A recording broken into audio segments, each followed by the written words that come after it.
Lifestyle. Now, here are your hosts, Chardell Moore and Christina Denny.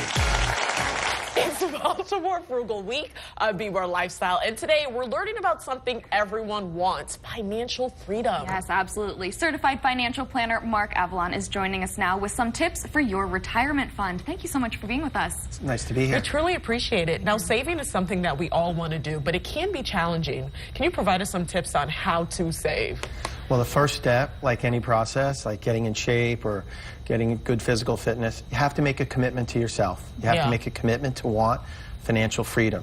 And then write it down. Write down some goals. Write down your financial goals, short-term and long-term. When you write them down, they have a much better chance of becoming a reality.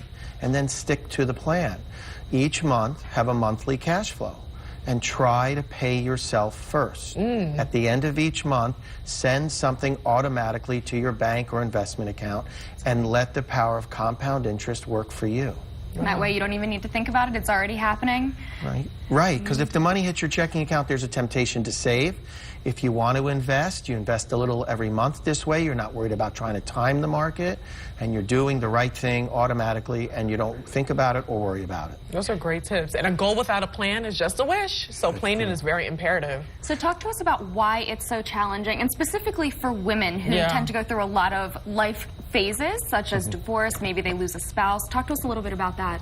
Well, we said a goal without a plan is a wish. Well, a plan without protection is pretty dangerous. So if you have this financial plan and you don't have the right insurance on your spouse or partner who might be the parent of your children, you're really rolling the dice. So we talk about middle-class poverty. Look, people are one bad event away. Death of a spouse or partner, a disability in the home, and a divorce can be very expensive. So each one of those presents unique challenges, but you can try to financially protect yourself a little from each of them. And that's why you write down a written plan, because it includes all aspects of these. And certainly women in transition, that is a big challenge, because you went from 2 incomes in the house to 1, or maybe if you were a non-working spouse taking care of children, it could be even more of a hardship. So that's why you need to take charge of your financial life, write down what you want to have happen, talk to your spouse or partner, and make sure you're protecting yourself. Nice. And how can our viewers avoid middle-class poverty? Because that's what your book is about. Well, first, in the book, Countdown to Financial Freedom, we have steps, a decade-by-decade guide. It's Countdown to Financial Freedom. It's a countdown by the decade.